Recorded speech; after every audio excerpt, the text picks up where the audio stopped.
Today's date is the what? 7th of March. 7th. I thought it was like March 31st. On Monday. Feels like it. That's how your life is when you live in quarters. All right, here we go. Hey everyone, today is Thursday, the 7th, we decided. We were debating that just moments ago, you probably saw. March 7th. Welcome to Actifio On-Tech. We have a different crowd today because our normal crew are in various parts unknown. Yeah, traveling. So we've got some awesome subs here. I'm Jay, of course, and with me is... Peter Rost. Jackie Loach. There we go. And I am going to be away next week, so you guys are going to miss me desperately. So who's going to run the show?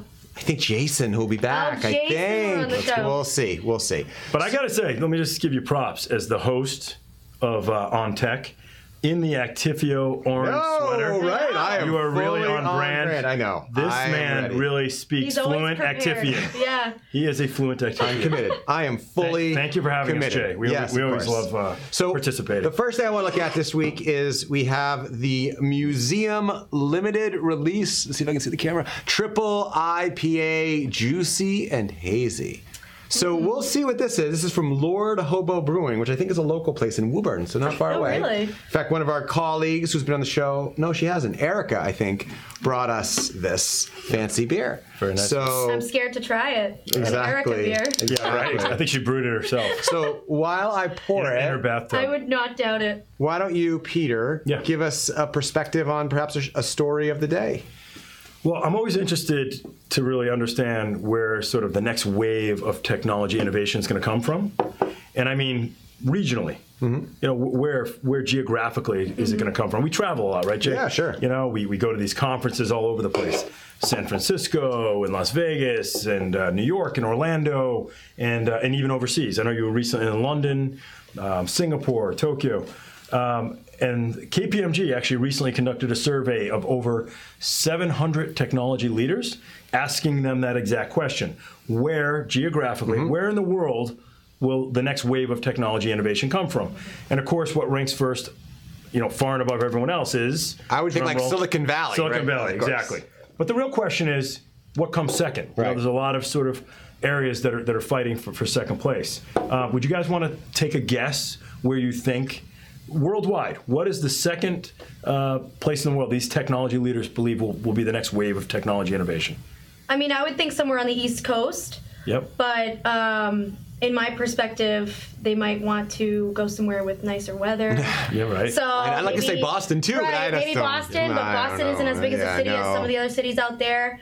So I would say maybe down south, switch it up a little bit. Like North Carolina or something. Right, I don't know. maybe Texas, Florida. Okay, you're warm, but not there. It's New York. So New York ranked as number 2, which I think is kind of ironic in that Amazon just pulled out. It's a typical area that you would think a bunch of tech startups would be because it's such a widely set. But right after that, after New York, came a few, I think, pretty interesting places. Beijing. In China, that's a good point. We should have thought about that. Big, obviously, huge, exactly. I know. Growth market, right? So a lot of interesting innovation coming out of that part of the world.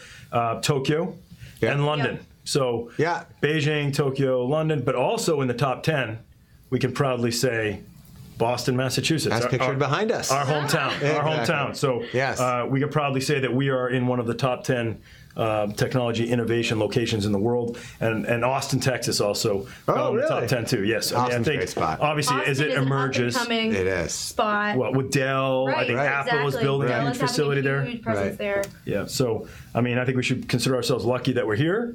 And so, any of our viewers, as you're looking to grow your career or find your next opportunity, definitely look at Boston. Great place to live. Totally. Despite the 1 foot of snow. I know, exactly. So anyway, I thought that was pretty interesting news. I like it. In my Wall Street Journal piece of paper. Old school paper guy. What about like computers? Yeah, get with it. You know, it's a little overwhelming for Peter, I think. You know? Yeah, well, this doesn't run out of power. I suppose. Well, you know, you could go back to the string and can model that you probably have in your house. Hey, I need to line my birdcage with something, okay? And I'm not going to do it with my laptop. So, Jackie, what do you think of the beer? So, I'm more of a light beer drinker. I'm a Bud Light kind of girl. Yeah. It's not quite that. So this isn't quite that, but I like it because it's sweet. Yep. But it's good. I like it. Would you go Sweet. back? It doesn't leave a bad aftertaste. No, it I doesn't? hate beer like that. Yeah. So, Erica, good recommendation. Yeah, she always does. She never disappoints. Never disappoints. Next time we expect Erica to bring us some of her Yamazaki 15 Japanese whiskey. Yeah. There you go. I expect Erica to be sitting in this room with us trying the beer. I know. We she hope should so. be. We can only hope. She should. So my only comment about it is I normally don't like IPAs because they tend to be very bitter, and I don't like bitter beers. Yep. But I think as this is a triple IPA, it doesn't have that same really, to your point, like bitter aftertaste to it. It's much smoother. And it's not as heavy as you think it was. I like it actually. Yeah. So that's good. But it's got fairly significant alcohol volume. Yeah. So be prepared for that. So this conversation should get interesting in about 10 minutes.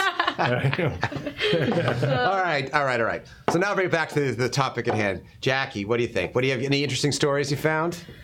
So one story that I found is that Amazon is going to be closing 87 of its pop-up locations. Huh. So what do you guys think about that?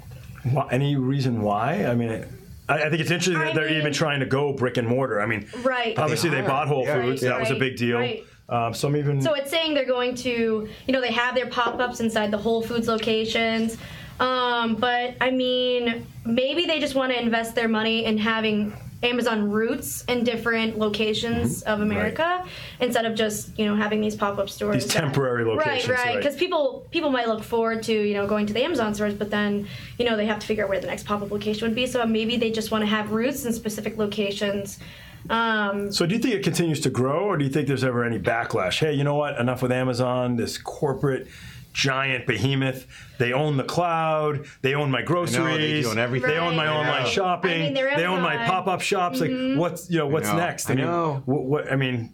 So, but let I'm me not go back actually to pop-up for a second. The one thing that I find you can struggle with Amazon or any online store is that if you want to buy something, you might want to put your hands on it. You might want to see what it is and touch it. So having something like a pop-up store could be valuable because it's a way you can say, oh, well, I want a Kindle Fire. Right. What does that really look like? Right. Well, you don't really know if you don't. And Amazon has so many different items. Yeah. So back in December, one of my big Christmas presents from my family was going to be a sectional couch I had just moved into a new apartment. Nice. So I was looking everywhere. Most stores that you go to, they're going to have to be shipped to your apartment within the next week, 2 weeks, 3 weeks. So I was looking on Amazon, and I almost, and they're cheaper on Amazon, but you don't get to sit on the couch. You don't get to see if it's comfortable. Yep. So maybe they want agree. to have, Amazon could be like an IKEA, that kind of a store with different sections of what they have, what they own. But for me, I didn't get the couch from Amazon because what if it came in and it was stiff? I know, totally. The color wasn't right. There's a lot of different things. Online shopping is sketchy to me. And another interesting angle about, I think, these pop-up shops closing, I would have thought that with the retail industry, the commercial real estate industry kind of sort of dipping right now. You see malls closing. Go through the center of your town that you live in, you see a lot of vacant storefronts. Yep. There's more opportunity for companies like Amazon to open up a physical presence so they can build their brand, grow their customer base. So I'm curious as to why they're actually retreating from that when there's so much opportunity for them to I feel like the pop-up build there. Aspect is kind of fun. Yep. People will probably look forward to it. It's different locations. People might base, a mini, weekend vacation around it. Oh, there's going to be a pop-up store somewhere. So I don't know why they would. So the only thing I would say is an article I read earlier said they were closing the pop-ups in favor of other mediums. So to your point, Peter, they talked about opening small stores and strip malls. They talked about opening something I thought was cool called like a 4-star store, which I think would only sell highly ranked Amazon items.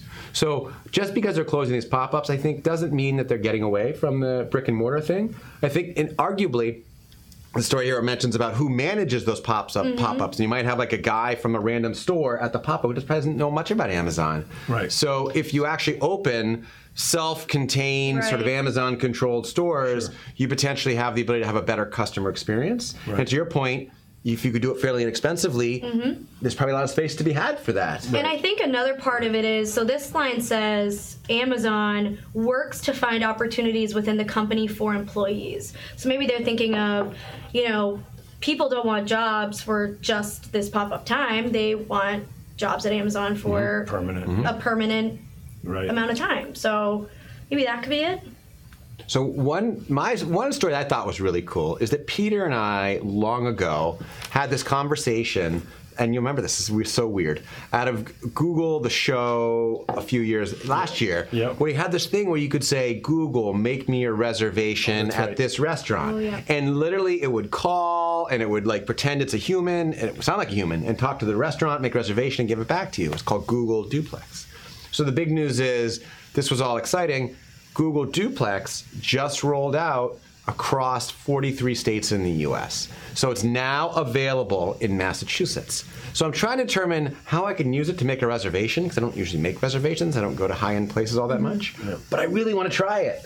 Yeah, I think it would be really cool. Actually, I think maybe the next wave would be if I could adopt it for myself, because I know I don't like answering my phone.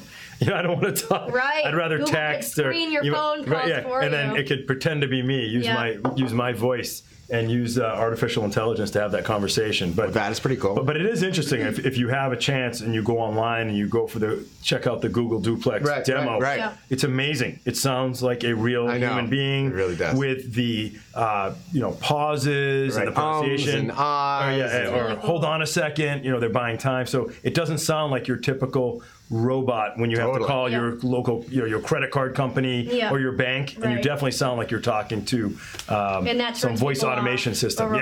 People just want to hang up on it. They want to hit 0000 to get to a real live agent. Right. But it's an interesting wave to see how they use this machine learning to continue to grow their brand and their presence. So one of the features that I find in my, as I've said on many occasions, I'm a Google phone user, a Pixel user. And one of the things that's sort of like this that I have today that I actually find incredibly valuable is that when someone calls my phone, the number, like anything else, shows up. And one of my options is to push a button called screening. And when I push the screening button, the phone picks up and says, this is a Google Assistant answering. Can you please say why you're calling? And then Peter will say, this is Peter, I'm calling for Jay, and it will voice recognition and transcribe it on my phone. So I can see, if it's Peter, I could say, voicemail, but if it's Jackie, I could say, See, then I'm insulted. So when this voice recognition system screens me, and then I'll text Jay and say, pick up your phone, why are you avoiding me, and using your fake assistant to play, to big time me. You know, I find that pretty cool, though, at the same time, because my iPhone has been starting to pick up scam likelies. And, one time there was a voicemail and it was an actual, it was an actual doctor's office and they were calling me. And they left a voicemail. But, I mean, if it just would, do the same thing. Why are you calling? Who are you? We're picking this up as a scam. That'd be a pretty cool intelligence to have on your iPhone as well. Yeah, actually, funny enough, I used it recently, and I did the pull out of the call because it was my dentist office trying to change my appointment. And she's like, I never heard this before. And I said, sorry, I was just trying to filter. I didn't recognize your number. Right. And she's like, okay. And it worked. So there we go. How's that for high tech? Amazing.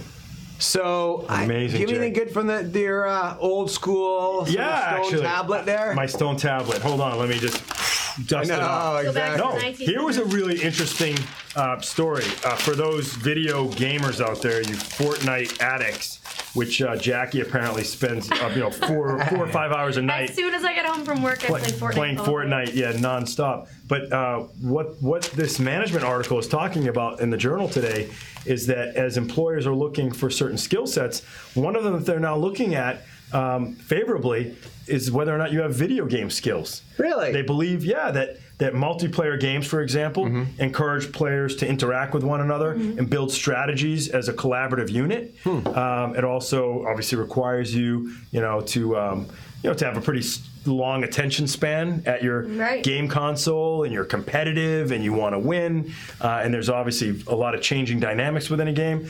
They compare it a lot to the reason why many companies hire athletes. Really? People who can take direction, who like a challenge, who set out to do a goal, motivated, can run a playbook.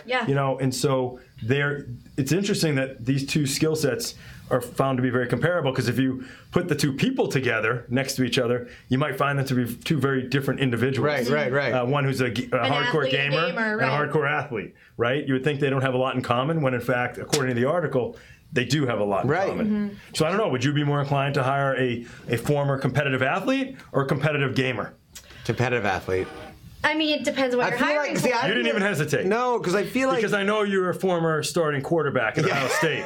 So, But maybe the gamer is a little bit more lazy than the athlete. Well, yeah, and I do feel like there's actually elements of so I see my kids, we try really hard, but I see other kids more spend this time in these computer worlds where it's almost like you're not really interacting with people like we are directly, like face to face. It's all sort of remote. And so I would actually argue that, you know, while there's strategies and things, they're not really building the interpersonal bonds that you build talking to you personally or hanging out with you or whatever. Unless they did something where they got together and played in that sense, but I agree. It's a little bit dorky.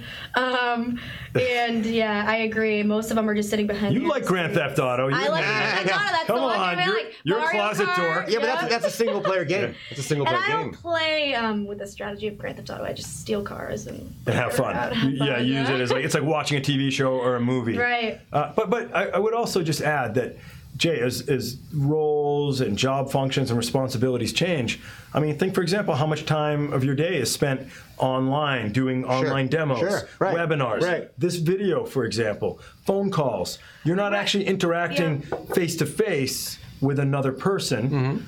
I mean, I'm saying you do in some cases, but most of your day is spent interacting online and virtually. So I wonder if that's becoming more common. Maybe. I think Gio sent me a text about this. Maybe he thinks he should be playing more video games. I'm not sure. I got to go look. But video. So these are two of Gio's favorite things: video games and beer. So, I know. He's very jealous. Gio found his perfect job. I know. He's our director of digital marketing, so he's online quite a bit. Yes, exactly. Yep. So, okay, so my question was related, another article I found, and here's a word. Ghidra. G-H-I-D-R-A. Anyone ever heard of that? Anyone know what that is? Is that an acronym? No, it's a name of a product. No, you probably wouldn't know, but that's... Nope, never heard of it. So what it is it's a library created by the NSA, the National Security Agency, which is a U.S. agency that has gotten perhaps a bad reputation, or a reputation nonetheless, of being able to view a lot of communications, bad or good. That's collect a lot of data. Collect a lot of data. And so basically what it is a framework that allows you to sort of reverse engineer malware. So if there's a malware attack that occurs, you can use this to sort of analyze the malware, understand it, and find ways, I'm assuming, to sort of to solve it, to remove it. So I think that's pretty cool. So they released this thing. I guess it's a very powerful product. From what I understand, I'm not a Ghidra guy. When was this released? Just this week. This week, March 6th is this article. And so it actually was handwritten there. And they released it to the public, so anyone can now use this tool, which is kind of interesting. So do you think more good guys or bad guys use this tool?